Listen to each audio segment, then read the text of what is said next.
Media नोंथांमोननिसिम जोंनि गासैबो भिसिडिसि सेक्रेटारिफोरनिफ्राय गोसो गोरबोनिफ्राय खुलुमनाय आरो हामग्लायनाय बावहरग्रोनाय थाबाय। लोगोसे मिडिया नोंथांमोननि गेजेरजों मानगोनां बिटिसिनि चिफ हाग्रामा महिलारी सारनिसिम जोंनि गोसो गोरबोनिफ्राय खुलुमनाय बावहरग्रोनाय थाबाय।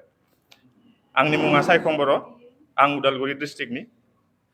आं सिगाङाव कासार वाटार रिसर्स डिभिजनाव साख्रि मावोमोन।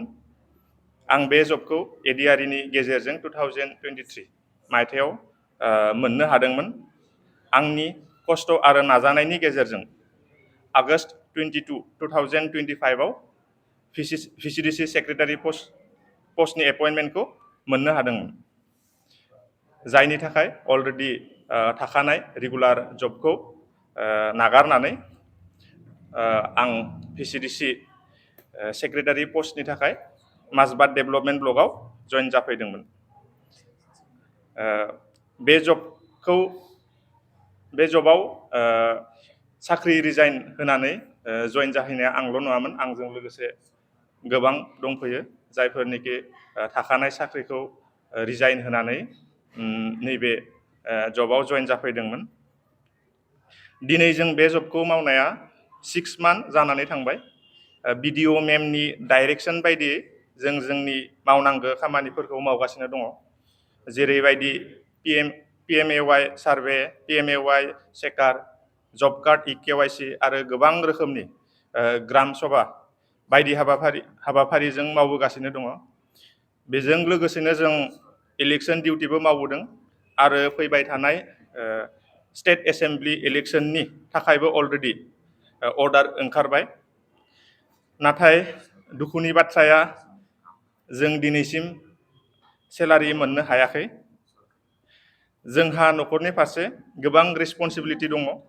न'खर सालायनायाव जोंहा गोबां दायित्व दङ, नाथाय जों दिनै बे दायित्वखौ मावफुंनो हायाखै। बे जबनि थाखाय अलरेडि जोंहा एडभार्टाइजमेन्ट दंखायो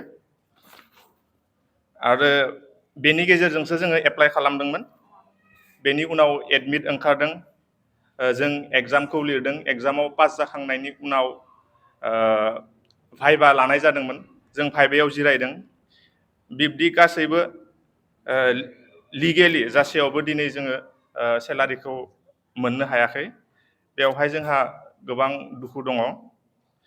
जों बयबो आसाबादि, गासैबो भिसिडिसि सेक्रेटारि गासैबो जों बयबो आसाबादि बिटिसि गभार्नमेन्टआ बेफोर गासैखौबो साननानै नायो, जोंनो जेन न्याय होयो बेखौ जों आसा खालामबाय। जिहेतु जोंनि जबखौ बिटिसि गभार्नमेन्टआसो होदों, जोंथ' पार्टिजों जेबो जोंहा सोमोन्दो गैया। बिटिसि गभार्नमेन्टआसो जोंनो बे जबखौ होदों आरो जोङो बेखौ डाइरेक्टर अफ PNRD बिटिसिनिफ्रायसो जोङो एपइन्टमेन्टखौ मोननो हादों। दा गोदान सरकार फैदों, जोंहा बेजों जेबो बुंनांगौ खोथा गैया होननानै जों सानो। ओमफ्राय समस्याया मायाव जानानै दङ होननानै नोंथांमोना मिथियो? बे जे नोंथांमोना दासिम सेलारि मोनाखै।